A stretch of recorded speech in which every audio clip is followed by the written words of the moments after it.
En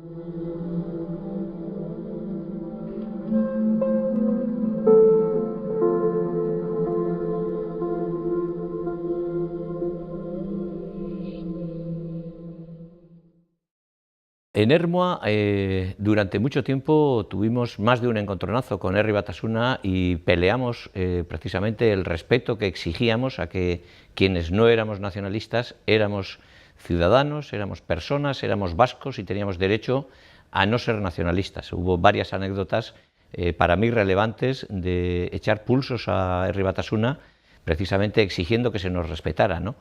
Pero es verdad que en Ermua precisamente nos habíamos ganado un mayor respeto que en otros sitios, yo creo que mucho, y por lo tanto era algo más llevadero que en el resto de Euskadi. Pero eso no quita el que teníamos conciencia que ser de un partido constitucionalista en Ermua era desagradable, exigía hacer una apuesta y por lo tanto, aunque la presión de asesinarnos llegó sobre todo a partir de Gregorio Ordóñez, con la famosa socialización del sufrimiento, teníamos conciencia de que era una apuesta complicada. Ser concejal constitucionalista era un problema en la empresa donde trabajabas, era un problema en la calle y generaba muchas dificultades, por lo tanto requería un esfuerzo y un mérito, y era un mérito, digamos, el atreverse a dar ese paso.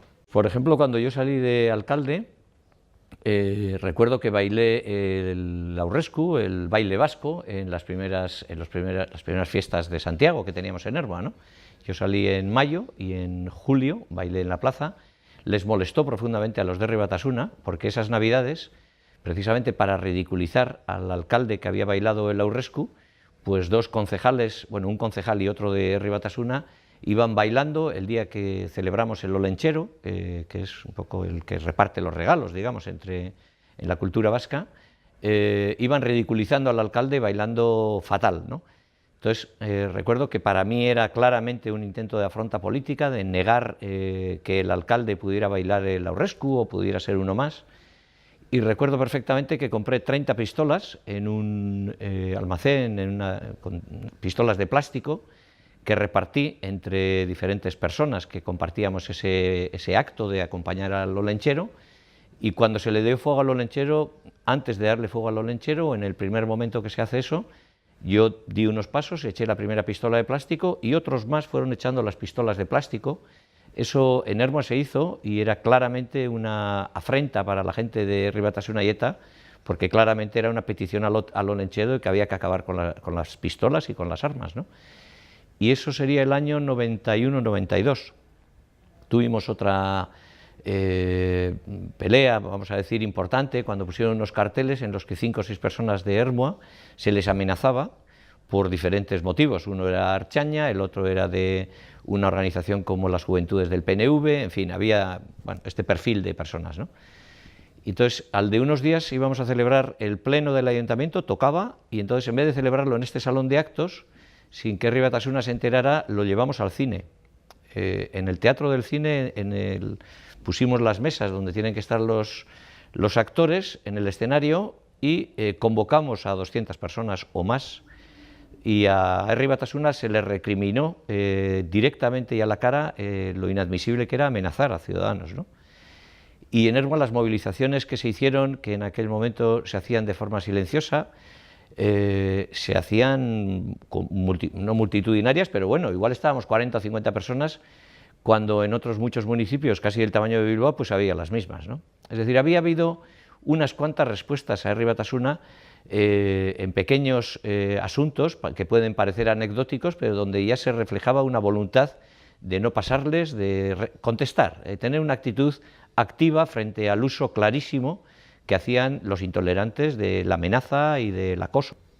Conozco personas que han tenido que residir en 3 municipios distintos acosados por ETA porque no estuvieron dispuestos a pagar el impuesto revolucionario. Y esta realidad se ha vivido en todos los pueblos vascos. Otra cosa es que para conocerla pues hay que ser probablemente persona próxima porque no se contaba. Pero yo conozco a varios empresarios de Ermua. Uno de ellos, repito, le recuerdo viviendo en Navarra, en Álava, en Ermua, en fin, escapando constantemente y cambiando cada ciertos años de residencia porque él pensó que no quería pagar el impuesto revolucionario y que no lo iba a hacer, poniendo por lo tanto su vida en riesgo por no querer pagar.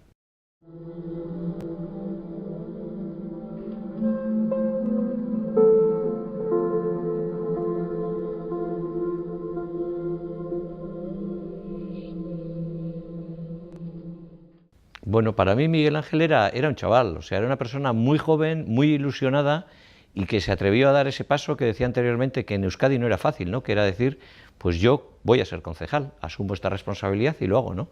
Entonces, yo tengo recuerdos pocos, porque estuvo un periodo de tiempo de año y pico y yo no tenía una relación personal con él porque teníamos una diferencia de edad. Pero en lo personal le recuerdo muy marchoso, le recuerdo en un par de bodas, en un par de ocasiones, compartir, yo estaba allí de invitado y él estaba con su grupo musical y era pues un chaval muy ilusionado, muy joven, con mucha vida y con mucha marcha, ¿no? Y en el ayuntamiento no se me olvidará una discusión que hicimos, yo creo que era el tema de los presos, en el que a la gente de ETA le llamó asesinos, ¿no? Esto es lo que tocaba hacer, pero era algo que no se hacía. Es decir, yo creo que fue sincero en el calificativo, es lo que les dijo y sonaba fuerte, porque demasiado tiempo hemos vivido desde el silencio, inventándonos calificativos más suaves para calificar lo que era ETA. Yo creo que Miguel estaba cómodo. Yo creo que en Ermua los concejales del Partido Popular y del Partido Socialista, por haber compartido la presión de Herri Batasuna y ETA, hemos sido compañeros de trinchera, compañeros en el día a día y nos hemos apoyado mutuamente, iba a decir desde siempre, durante todo el periodo democrático. Yo, no siendo alcalde, recuerdo perfectamente la magnífica relación que tenía el alcalde socialista de Ermua con los concejales del Partido Popular, y lo pueden decir ellos porque creo que ha sido así, y a partir de Miguel Ángel Blanco igual o más, porque uno cuando convive en la trinchera pues hace unas relaciones muy importantes, muy profundas y muy sinceras.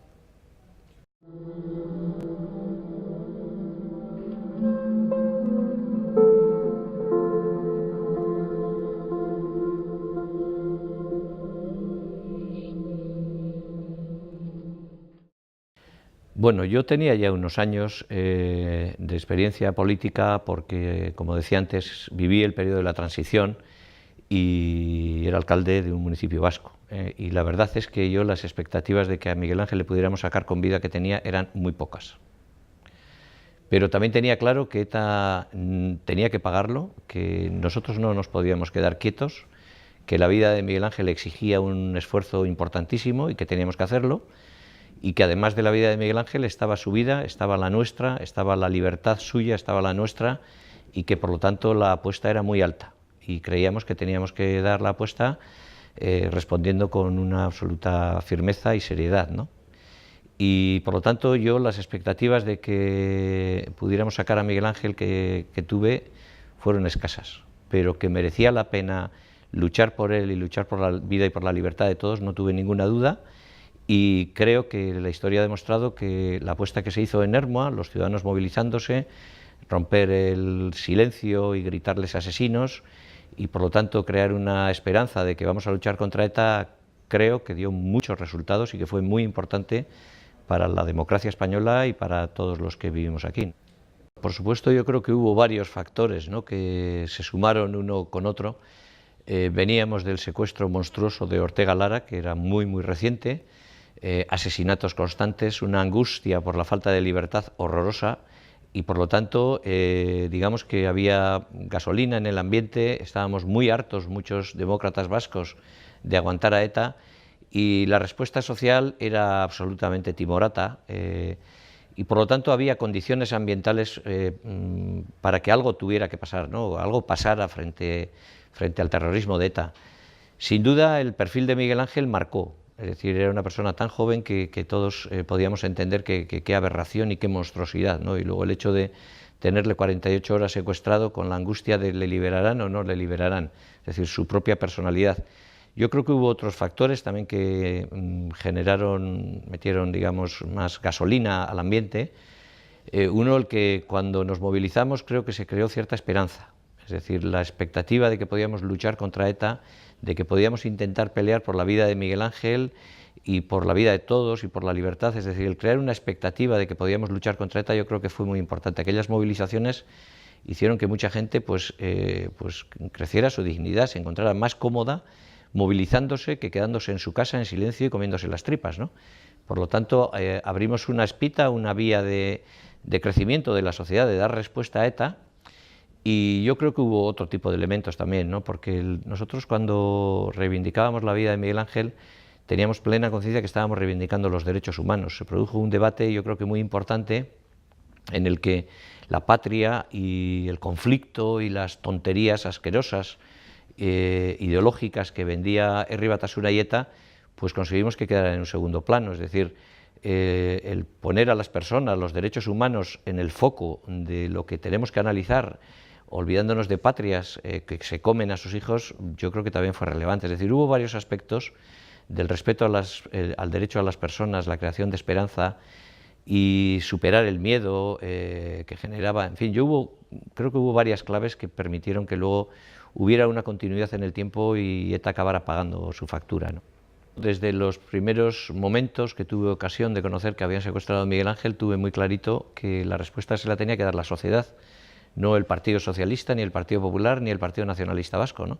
Es decir, requería una movilización unitaria, requería que los ciudadanos de Ermua, independientemente de colores políticos, se movilizaran, y desde el minuto cero hice un esfuerzo exprofeso y constante para que a mí, por ejemplo, se me viera como el alcalde de Ermua, no como el alcalde socialista de Ermua. Escondí literalmente y con plena conciencia el perfil político partidario porque creía que tenía sentido, que lo que teníamos que defender era una ilusión, un objetivo compartido por todos los ciudadanos, independientemente de los colores políticos. Estamos hablando de las libertades democráticas, de la vida de Miguel Ángel y de una movilización en la que precisamente la unidad, que era justo lo contrario de lo que estábamos viviendo, la pelea entre visiones distintas y tal, era una realidad que nos debilitaba mucho, ¿no? Por lo tanto, el perfil de intentar que fuera la ciudadanía y que no hubiera colores políticos, sino que hubiera una respuesta unitaria, un movimiento, una movilización sin colores políticos, pues fue algo que yo intenté trabajar desde el minuto cero porque creía que tenía un enorme valor. En la movilización en Ermua, yo las caras que vi, por ejemplo, cuando anunciamos desde el ayuntamiento que había aparecido Miguel Ángel y que le habían disparado varios tiros, no sabíamos que en aquel momento durante unas horas viviría, creíamos que ya le habían asesinado.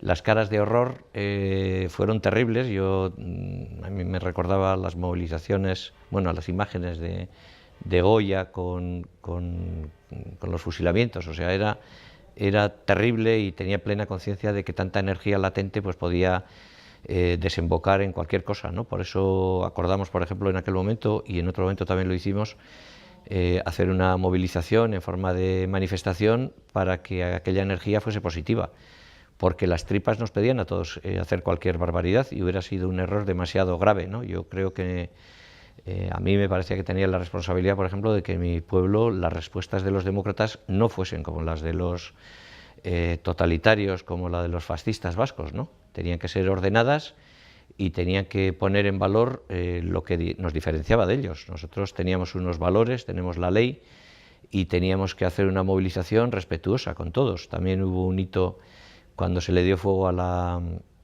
Herriko Taberna, la sede de Herri Batasuna, y en más de una ocasión pensé que cómo había respondido al instante. Yo salí inmediatamente con un extintor. No tuve que pensarlo, los valores democráticos se tienen que llevar todos los días encima, porque las tripas nos pueden pedir cualquier cosa, ¿no? Pero la razón nos tiene que hacer que respetemos. Si nosotros no respetamos las leyes, si nosotros incitamos a la violencia, no vamos a construir la convivencia.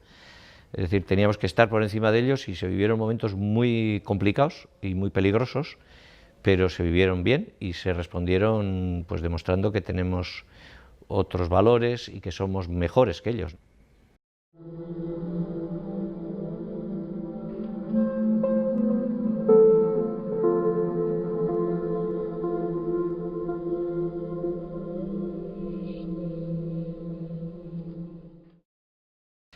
Yo creo que fueron absolutamente positivos, tanto el foro como Basta Ya fueron claves en la defensa de la democracia, porque posibilitaron, por lo menos durante un tiempo, de forma decisiva, la unidad de los demócratas, ¿no? Yo creo que fueron elementos claves para mantener la esperanza, fueron elementos claves para movilizar mediante iniciativas de lo más variopintas y creativas, fueron claves para que el liderazgo de todo lo que pasó pues estuviera sobre todo en manos, vamos a decir, de ciudadanos en vez de los partidos políticos, porque era más probable que se produjeran pues tensiones bastante habituales entre los partidos.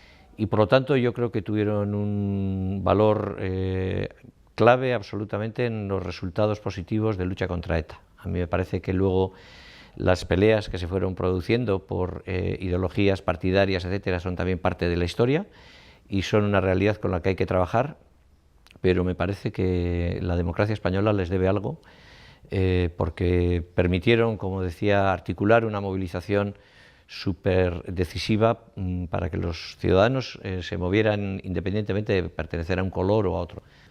Fue un trabajo encomiable y muy positivo.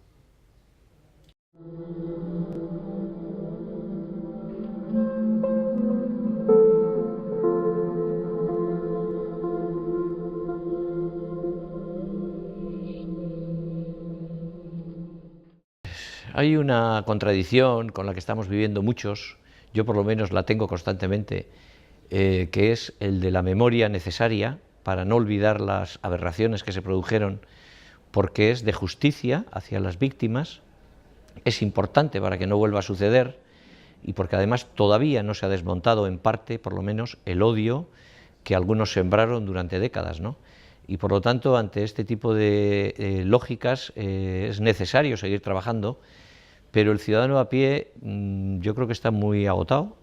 Creo que la energía que en muchos momentos permitió la movilización y que muchos ciudadanos se convirtieran en partícipes, en agentes activos, digamos, en la lucha por la libertad y por la memoria, la energía es muy baja, ¿no? Supongo que es lo normal, porque las personas tendemos a la comodidad y a vivir cada uno nuestra vida, y por lo tanto algunos tenemos una contradicción importante entre la sensación que tenemos de que es necesario seguir trabajando todos estos aspectos y por otra parte el día a día de los ciudadanos que naturalmente pues necesitan descansar y pasar a otra fase, ¿no? Por lo tanto vivimos en una contradicción importante, porque en el País Vasco la presión del fascismo vasco es algo que todavía no está cerrado.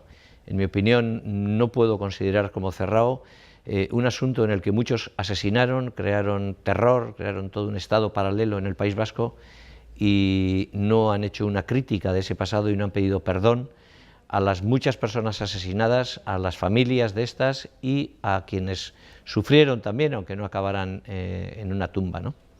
Por lo tanto, me parece complicado este periodo porque, repito, no se ha pedido perdón, no se ha cerrado la herida y, por lo tanto, no se ha cerrado el riesgo de que quienes fueron asesinos, a algunos se les venda en sus pequeños pueblos, sobre todo, como héroes cuando salen de la cárcel y se siga haciendo, por lo tanto, un doble discurso, uno en público y otro en privado. Y en privado a estas personas se les sigue reconociendo como héroes y eso es veneno puro para el futuro, ¿no?